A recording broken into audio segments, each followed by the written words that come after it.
Welcome to HYPERSTOCK.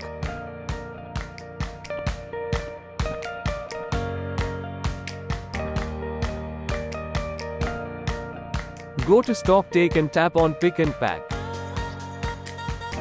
Go to your pick list. From here, you can filter by location.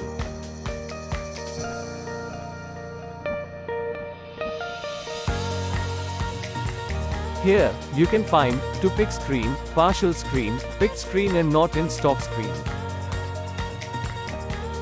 Then, you can go to unallocated items to add item to pick.